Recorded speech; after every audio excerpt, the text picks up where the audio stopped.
Halo teman-teman, buat yang nungguin kok lama amat sih uploadnya. Gue mau minta maaf, soalnya emang lagi sibuk kerja ya. Dan buat pembukaan di sini, gue mau bahas sedikit novel volume 6-nya ya. Soalnya emang udah lama banget dan mungkin banyak juga yang lupa. Di sini terjadi pertempuran yang sangat menegangkan. Jadi buat yang mau tahu lengkap soal pembahasan sebelumnya, bisa cek videoku sebelumnya. Tapi singkatnya, Izayoi dan kawan-kawan berhasil memojokkan pasukan dari Your Highness, tapi dia tidak bisa menghabisi Your Highness karena ada bantuan yang membantu mereka untuk kabur. Dan Izayoi juga tidak berniat untuk mengejar mereka karena dia tahu kalau dalam kondisi kali ini dan mempertimbangkan keselamatan teman-temannya, dia memilih untuk membiarkan mereka pergi untuk saat ini. Nah, kali ini akan masuk ke volume 7-nya ya. Di kota Koen yang di Underworld, Izayoi dan kawan-kawan menjadi sorotan setelah melawan Raja Iblis. Dan para masyarakat juga menyadari jika dalam waktu dekat akan terjadi penyerangan kembali oleh pasukan Raja Iblis. Di sini ada yang merasa takut dan memilih untuk bersembunyi, dan ada juga yang merasa bersemangat.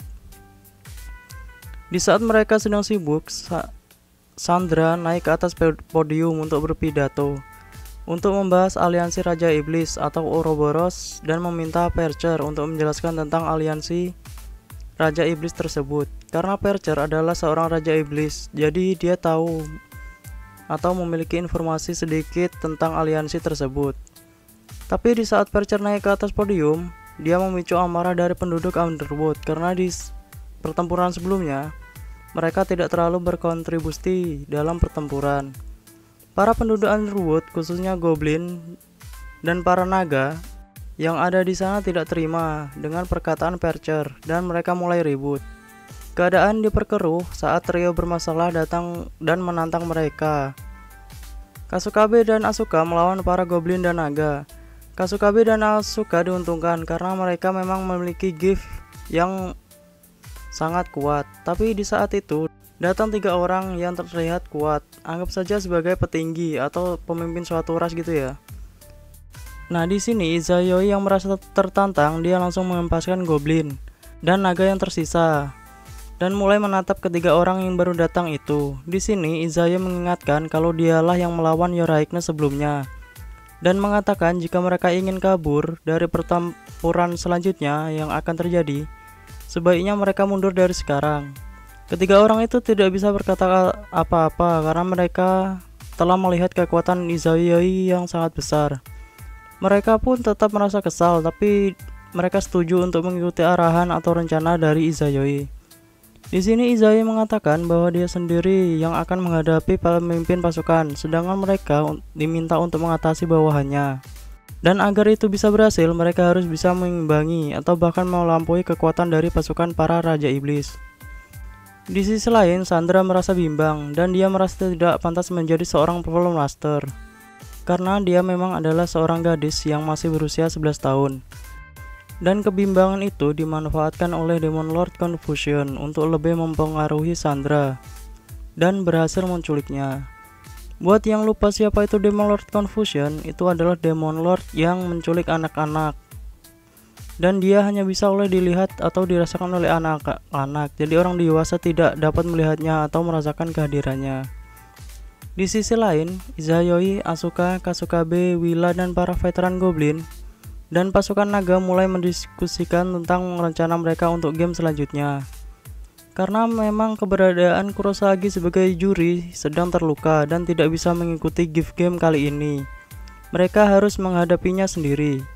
Izayoi tentu saja memilih untuk melawan Your Highness dan Raja Iblis Maxwell yang bisa menggunakan teleportasi akan diserahkan kepada Willa yang bisa menggunakan teleportasi juga. Di sisi lain, di istana Raja Iblis, Your Highness juga berdiskusi dengan bawahannya.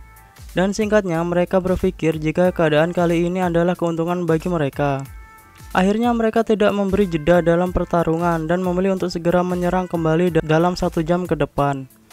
Karena dia berpikir jika Underwood sedang dalam keadaan panik dan mereka pasti tidak akan bisa merencanakan sesuatu dengan cepat. Di ruangan VIP di mana Kurosagi dirawat, Dia menatap bulan dengan sedih karena dia telah kehilangan telinga kelincinya yang sangat disukainya. Izayoi pun datang dan menenangkan Kurousagi. Meskipun Kurousagi sambil marah-marah kepada Izayoi karena masuk ke dalam kamarnya, tapi dia merasa nyaman dan bahkan Kurousagi membiarkan Izayoi untuk memegang rambutnya. Kurousagi sedikit malu karena dia berpikir jika rambutnya sudah mulai menggelap, karena memang Kurousagi menyerap kekuatan dari bulan dan matahari untuk dijadikan kekuatannya selama ratusan tahun, dan dia kini telah kehilangan kekuatannya dan membuatnya seperti manusia biasa. Tapi di sisi lain, Izayoi mengatakan jika dia lebih menyukai rambut Kurousagi yang gelap seperti ini.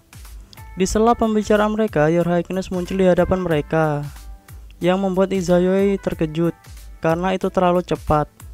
Belum ada setengah hari dari pertempuran sebelumnya, tapi aliansi Raja Iblis sudah kembali menyerang. Jadi meskipun aliansi dari Underwood yang akan membantu mungkin tidak akan bisa berbuat apa-apa. Di sisi lain, Your Highness menunjukkan Gisrol atau aturan permainan yang bertuliskan bahwa Izayoi yang akan menjadi pemimpin dari para pemain dan akan 1 lawan 1 melawan Your Highness. Dan selama Izayoi dan Your Highness sedang bertarung, bawahan mereka bebas bertarung bahkan sampai menimbulkan korban jiwa. Di situ juga tertulis jika pasukan pemain akan menghabiskan energi 2 kali lipat lebih banyak dari Game Master dan pasukannya. Dan karena Game More dari ras Titan yang dimiliki oleh pasukan Raja Iblis juga membuat pasukan laki-laki dari pemain akan dilemahkan. Jadi di sini tentu saja pemain sangat tidak diuntungkan. Setelah sedikit berbincang, Izayoi maju dan mulai meninju Your Highness. Meskipun Your Highness bisa menahan dengan kedua tangannya, tapi tetap saja itu membuatnya terlempar cukup jauh ke belakang istana. Izayoi mulai menyerang kembali dengan tinjunya, tapi Your Highness juga membalas tinju Izayoi yang membuat tinju mereka saling beradu, yang membuat gelombang yang sangat besar hingga bisa dengan mudah menghancurkan sebagian istana. Dan bahkan gelombangnya juga bisa dirasakan sampai kejauhan. Di sisi lain, Kasukabe juga menyadari jika ada Gisrol yang jatuh dari langit dan segera mengingatkan yang lain untuk segera bersiap untuk pertarungan. Di sini Kasukabe melihat Titan yang sangat banyak. Meskipun para Titan tidak memiliki kecerdasan, tapi mereka memiliki kekuatan yang sangat besar. Di sini Mandra membuat pasukan dari naga api untuk menyerang Titan dari langit, sehingga bisa menyerang dengan aman. Para Titan maju dengan cepat sehingga benteng bisa dengan mudah dihancurkan. Willa telah bersiap di atas langit untuk mengantisipasi Raja Iblis Maxwell yang bisa menggunakan teleportasi. Di sini Willa menyerang portal tempat Maxwell muncul, tapi dia bisa mengatasinya dengan mudah. Raja Iblis Maxwell menyapa Willa dengan sangat lembut karena Maxwell sangat menyukai Willa. Tapi di sini Willa merasa jijik dan membakar tangan Maxwell dengan apinya. Tapi Maxwell masih bisa menahan api dari Willa. Nah, jadi di sini Maxwell tuh sebenarnya suka sama Willa, tapi Willa nggak suka dan Maxwell terusan ngikutin Willa kemana-mana. Kayak stalker lah ya. Karena Maxwell terus-terusan ditolak oleh Willa, itu yang membuat Maxwell jadi ingin menjadi lebih kuat agar bisa mendapatkan Willa. Kasukabe yang berada di sana langsung menendang Maxwell yang mencoba untuk mencium rambut Willa, yang membuat Maxwell terhempas jauh ke istana. Mandra dan pasukan naga pun ikut menyerang Maxwell yang telah terhempas, tapi mereka langsung merasa kelelahan karena memang dalam peraturan pertandingan tertulis jika laki-laki di kubu pemain akan menghabiskan energinya 2 kali lipat lebih banyak. Tidak hanya itu, Mandra dan pasukannya dibuat heran karena serangan mereka sama sekali tidak dapat memberi luka kepada Maxwell. Maxwell berdiri dan hanya mengusap debu di bajunya seakan tidak terjadi apa-apa. Dia merasa kesal karena pertemuannya dengan Willa diganggu, jadi dia mengeluarkan portal teleportasi di sana untuk memindahkan para Titan yang sebelumnya masih ada di gerbang. Langsung bisa berada di tengah kota dalam sekejap. Kasukabe yang menyadari hal itu langsung mencoba untuk menyerang para Titan. Tapi para naga yang sebelumnya langsung menyerang ke arah Titan dan meminta Kasukabe untuk menyerahkan para Titan kepada mereka.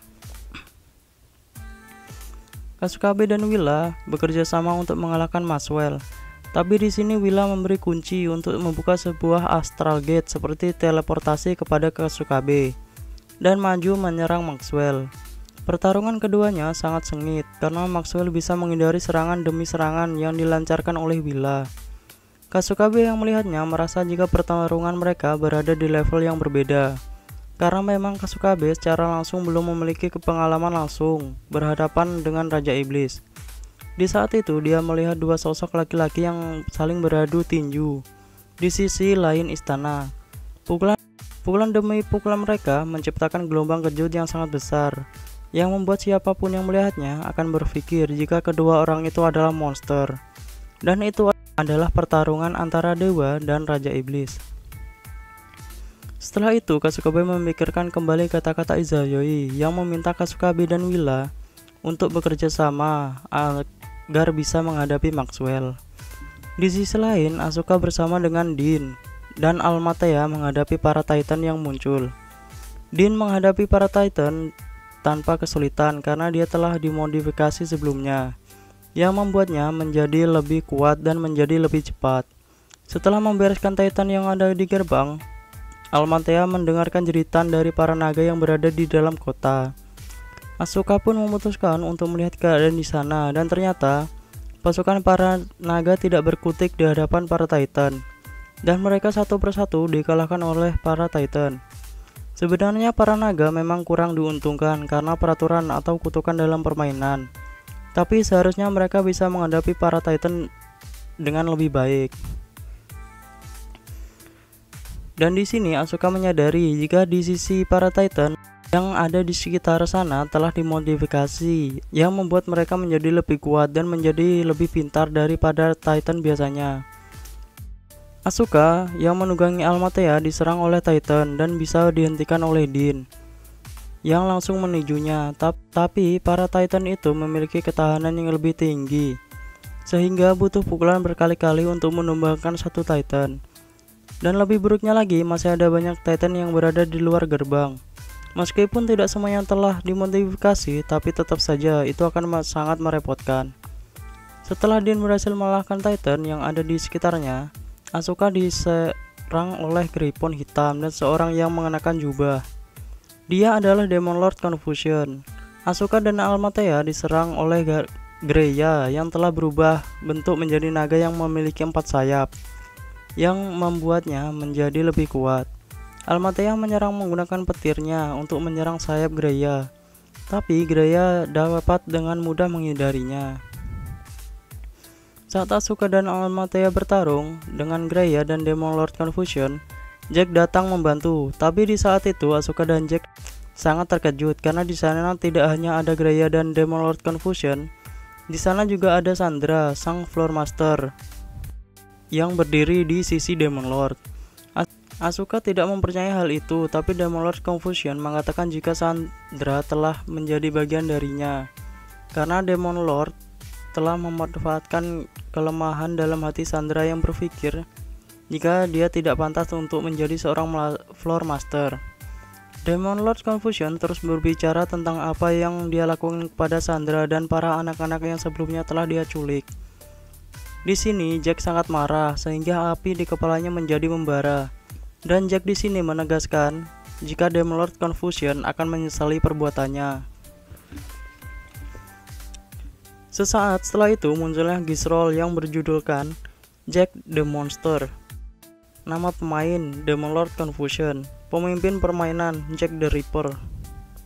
Kondisi kemenangan, pemain mengalahkan pemimpin permainan dan mengungkap sejarah yang telah dia alami. Kondisi kekalahan, pemain dihabisi oleh pemimpin permainan.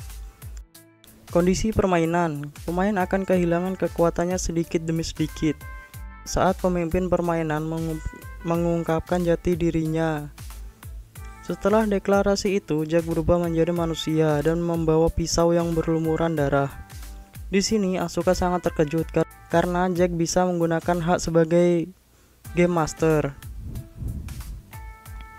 Karena itu adalah hak spesial yang hanya dimiliki oleh orang-orang tertentu saja. Dan Asuka juga terkejut karena penampilan Jack saat ini berubah secara drastis. Asuka pun mengingat sejarah di mana di masa lalu ada seseorang yang diceritakan sebagai Jack the Ripper, sebagai pembunuh berantai yang terjadi di tahun 1888.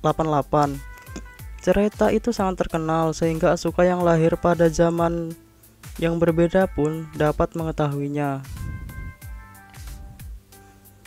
Nah, cukup sekian dulu untuk pembahasan kali ini.